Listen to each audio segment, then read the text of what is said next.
I will talk about a little bit the seed spices, the production and trade scenario of the world. However, in the morning, the Secretary Spices has already given a very important overview upon these spices that has covered most of the things. You see,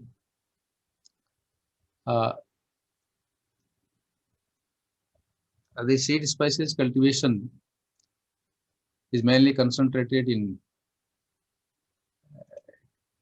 India, China, Turkey, Syria, and which is having jointly 90% area, producing about more than 80% of the world production. And India is being largest producer of these crops, contribute 77% and 74% of seed spices production.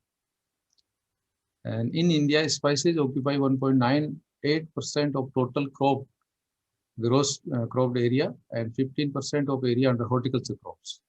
The total area under spice cultivation is about 3.585 million hectares, and production is about 9.4 million tons. This year, it has little bit increased, and the seed spices covers 1.7 million hectares, producing about 1.7 million tons. And during 1819, India exported 8.43 lakh tons of spices, value $2633 million, and comes around 12%. Rather, seed spices export is much more, and it comes around 17% as of now. And more than 3 lakh tons of the seed spices we are exporting from the country. You can see the value of 4,200 crores. And it meets about 50% demand of the world. And out of 22 spices which are commercially cultivated in the country, 10 contributed around 90% of the export earnings. The 10 major spices, and we are also working upon the 10 major the seed spices. And the center is working from last 21 years, and our major work is on the basic strategic and applied research on genetic resource management, crop improvement, production, protection technologies, and another one is the transfer of technology of the released and developed varieties and developed technologies on the listed seed spices. These are the main 10 seed spices we are working upon. And you see, world seed spices area is increased from 7.9 lakh hectares in 2001 to 20 lakh hectares in 19. And production of seed spices is also increased from 4.7 lakh tons in 2001 to 19.7 lakh tons in 2019. So tremendous increase we have recorded. Productivity also, you see, from 600 kg per hectare to more than 900 kg per hectare, we could achieve during last 20 years or so. You see the area and production share of the major cultivating countries during 2019, mainly India, followed by the Syria, Turkey, China, and some small areas cover other countries as well in the production. Area production and productivity of seed spices in India during last 20 years or so. You see in India's seed spices increased from 7.5 lakh hectares in 2001 to 17 lakh hectares in 19, and production as well from 4.6 lakh tons to 16.46 lakh tons. So here again, we have recorded very good this one enhancement. And again, area and production share of the major seed spices, cumin is leading, followed by coriander, then fenugreek, fennel, azwine. These are the main seed spices with respect to area and production in the country. And area and production and productivity of major seed spices with percent share to total spices in the country. You can see the seed spices share in the total spices is 17 or 18%. And here, cumin is leading in area, but due to low productivity, coriander is leading in production share. Similarly, export of total spices at world and India level with India's share You can see world export of total spices increased from 3.7 lakh tons in 2001 to 11 lakh tons in 19, and India's export has increased from 1.1 lakh tons to 5 lakh tons in 2019. And its share in world spice trade increased from 29 to 45% during last 2 decades.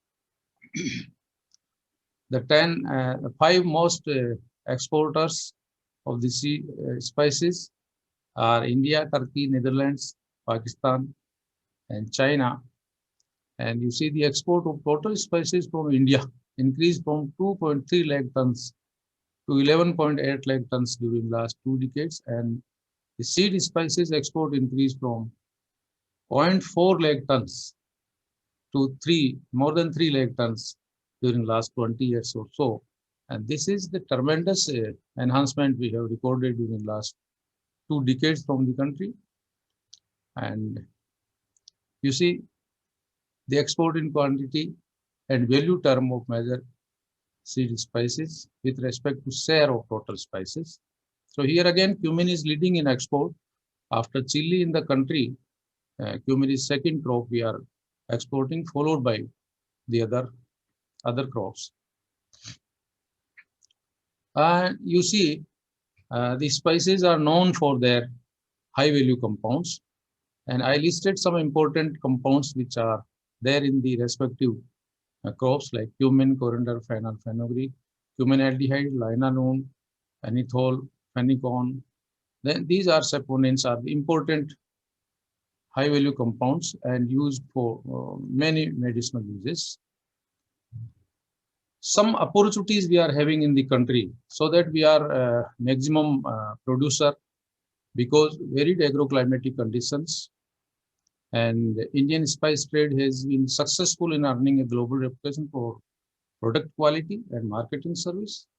87% spice production is consumed domestically, as also told by the secretary in the morning. Organic cultivation of spices, food safety and health standards are more of concern today than before. Increased demand in post-COVID scenario. People are aware that these spices are important for immunity boosting and other health issues. So that demand is a little bit increased during last year all over the world. And because of that, we could export about 17-18%. Turmoil in Syria and its worsening ties with Turkey, lower supply in international market from Syria and Turkey. So people are looking to the towards India and the other Asian countries for this one. Some challenges are there, as we know that there are so many challenges against us, like climate and its impact, climate change and its impacts, abiotic stresses, small and marginal farmers, low productivity, excessive usage of pesticide, fertilizers and other chemicals, lack of awareness, lack of skilled labor, social issues, good agricultural practices are to be standardized, and GMP also, non-tariff barriers, lack of harmonization of maximum residue limits. MRLs are not standardized, especially in these spices. Non-compliance with food safety and health standards. Then the regulatory changes in selected destination. There are some challenges. If we talk about the climate change, then the impacts with respect to heat waves, droughts, strong winds, heavy rains, frost, hailstorm, these are the parameters which are impacting the agriculture. And some examples I will show you. You see the climate change impact. The scenario of change like hailstorm during the maturity stage of the winter season may lead to serious losses. Frost also give some losses to the crops, especially the seed species, which are winter season crops. And the water requirement of seed species of APC family, because almost all except fenugreek, the seed species are in APC family, low because of very low water loving crops because of small leaves and cuticle. So little bit advantage is there. And one of the variety of ajwain we have developed, which is about 40 days shorter than this one, so that we can counter little bit with the drought and the other type of situations. It may also influence soil reactions and increase aridity, may increase the soil salinity and solidity, the climate. We may use the crop plasticity present in seed species. Some of crops like coriander, fennel, and ice are well tolerable to acidic, neutral, as well as saline soils, sodic soils. And the western region of MP, including Malwa Plateau, can be explored. MP, we are seeing little bit increasing in area and production also, and this was also endorsed by our Honorable DG yesterday morning. And due to climate change, we are facing little bit problem in the spices, seed spices, like reddening in cumin, frost damage in coriander. You see the hailstorm problem we have received once in 2013-14, and huge damage was reported. The aphid in cumin and coriander outbreak is more if nowadays we are receiving the higher temperature in the month of January and February. Yellowing in cumin is also we are encountering nowadays from last 4-5 years.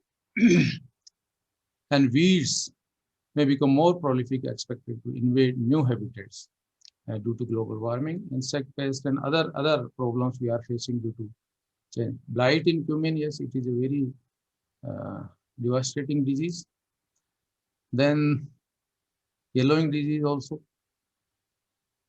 Stem gall in coriander. We faced a lot of problem in stem gall in the coriander growing area, and it is also affected by the climate and the other situations. Sclerotia rot, root rot, nematodes also. Stem gall, you can see the situation in 2013-14 in Kota and nearby MP districts. We lost coriander crop altogether, but our variety, successful ACR1, we planted there. So there are so many problems. We are root decaying in Nigella and other crops we see. These are the impacts. So what are these adaptive strategies we should follow to address these issues actually? We are continuously collecting the germplasm, and as of now we are having more than 2,300 germplasm lines with us, and we are testing, documenting, and then using for our breeding programs. And because of that reason, we could so far develop more than 25 varieties, and out of 25, the 15 were released and notified in the Gazette of India during last 5 years. And you see our coriander ACR 1 and 2 varieties are resistant to stem gall. Then you know GC4, the cumin variety is resistant to wilt. The fenugreek resistant to powdery mildew. AFG4, Ajwain 93, Ajmer Ajwain 93 is drought tolerant and photothermo insensitive variety. Early maturing variety, celery 1, Ajmer celery 1.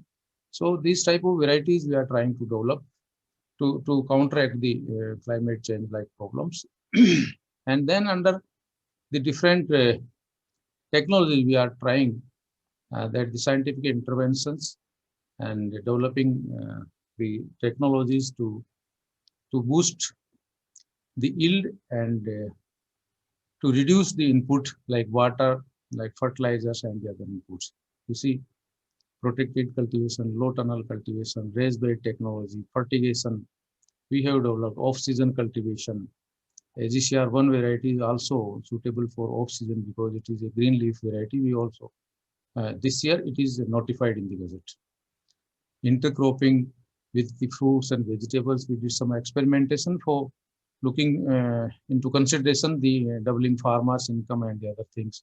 Then the use of solar energy for green farms. And RCSS is having its own solar energy plant, and it is meeting our 50% demand of the campus. And you see vertical farming and the other type of interventions are very important. A little bit our strength and achievements, what we did, we are as of now having more than 150 varieties all over the country in our centers at NRCSS and other places. With respect to NRCSS, in fenugreek, we could release 5 varieties. Fenugreek, Ajmer fenugreek 1, 2, 3, 4, 5.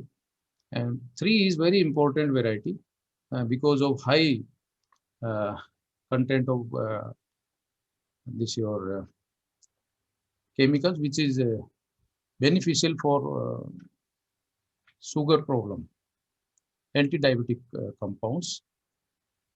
Then likewise in coriander, we could release 3-4 varieties, including one green leaf coriander.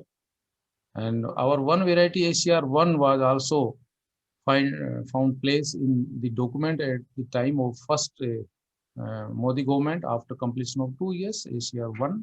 It is dual purpose variety. In fennel, we could also develop our one variety, probably F3 also we released and notified, which is a little bit resistant to Ramonaria blight. In Ajwain, as I told, we could release four varieties. 93 is shorter than the existing variety, and it matures in 120 to 130 days. However, the normal maturity time of Ajwain is 170 to 180 days. In Nizila, you can see two varieties we developed, and Dil varieties also, Karave. Some mutants we also find in different crops like fenugreek, then in Dil, then our Nagori methi, which are very important. On fennel, in fennel, ultra dwarf mutant we found, and now we are using in our breeding program for reducing the height of the fennel for synchronized maturity and the other parameters. You see the 4-type fenugreek and the other type of the important achievements. This is the fenugreek variety resistant for powdery mildew. Then the precision farming techniques we developed for resource optimization and the yield maximization with the use of different interventions like drip irrigation, fertigation, then the nursery, then the raised bed technology, protected cultivation, off-season cultivation. You can see, and the efficiency is very good, and we can increase the yield by tune of 100% or more by the interventions of these things. You can see. Off-season production of coriander is very important, and we can increase the farmer's income if we grow the leafy coriander in off-season, especially in the summer season. In this area, Western India, temperature goes beyond 45 degrees Celsius, and if we can grow the coriander in sadness like green, we can increase the yield by 3 to 4 times, and at that time the price of leafy coriander is more than 100 rupees a kg. And our economics say that if you are selling 100 rupees a kg, then from 1 hectare, 13 lakh rupees gross returns can be achieved. And double story cropping system we tested here, and now the results are increasing. You can have 2 crops in similar time at similar place. Then vegetables and fruits, we tested many combinations and found that if you grow fenugreek with the fruit orchards like bear and amla, and followed by other crops, fenugreek is giving good returns, good economics. You can see many interventions we tested, and with pomegranate, with amla, with bear, guava also, and results are encouraging. And we also tested the coriander production with flowers, marigold and the others, and given the large-scale demonstrations at farmers' field, and farmers are earning like anything from both these crops. Then organic production technology, we are running one NPF center here, and we are standardizing the organic production technology systems, varieties which are suitable for under organic system, and the results are very encouraging. And for other things like rhizobacterial isolates and PGPR treatment we are testing in our crops, and the results are very good. Seed priming and pelleting is also enhancing the germination of seed spices. Except fenugreek, normally seed spices are taking up to 15 days for germination. If we go for seed priming and pelleting, priming in water for 5-6 hours, then pelleting charcoal and some other material, then we can reduce up to a week. This is very good intervention. And then PGPR bioformulations we are developing here. You see different type of. Then botanicals we are working upon here, and the care plant material, the tumba fruit extract are giving good results in organic farming. Then in secondary agriculture, we have given some interventions to the farming community. Normally, farmers are drying their leafy crops open, and we have given this technology, high tunnel technology. It saves 2 to 3 days while drying because of high temperature, and then the impurities also. We can save the crop from the other impurities in the open area.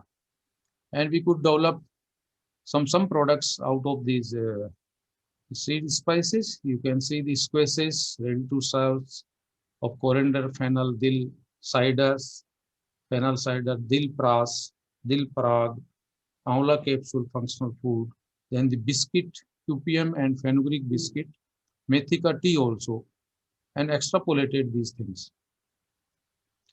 And people are earning a lot of the things out of these things. Cryo grinding of spices is very important technology, and it can retain all the characters like oleoresins and the oils present, especially the oils and essential oils by cryo technology, and the results are very fine if we can pack in vacuum packing. Then again you can go for 1 year or more storage. And we developed value chain for these spices, especially the major seed spices, and we linked the consumer to the product producer, and we also went for in-plant studies in Unja Mandi from production, then primary processing, secondary processing, value-added products. We developed this value chain also in NIP time, and this value chain proved very well. So I wanted to highlight these important things with all of you, and the future time is bright for spices, especially seed spices. And you see in the COVID time, we have increased the export because of the people are much aware about the health issues, and they are demanding more and more from India, because we are producing quality spices. I would like to share one more thing, that Dr. Homi and we collectively doing one pilot project for production of organic cumin, and this project is going on from last 2 years, and the results are very much encouraging. Earlier we were thinking about that we cannot produce cumin without application of chemicals, but now we can say with proud that yes, we can produce cumin without any use of chemical, and we are just supplying the inputs organic based. And our future way forward, we have to go a long way, and we have to implement the GAP, GMPs, and the global best practices for maximum yields and the returns. Focus R&D on climate change, biotic and abiotic stress management.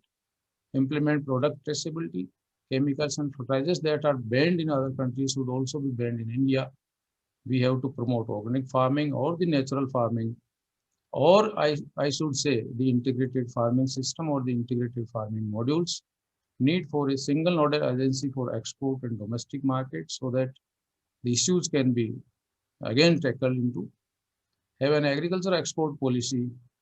We are having, but there are certain issues policy which will identify the issues affecting agriculture export and clearly lay down the measures on how to attain the compliance with SPS especially.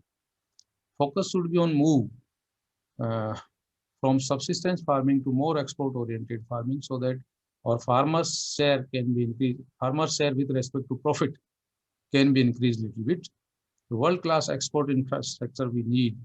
However, we are having some infrastructure, but a lot of infrastructure is to be needed if we want to boost our export. Need for scientific research and data generation, more need is required.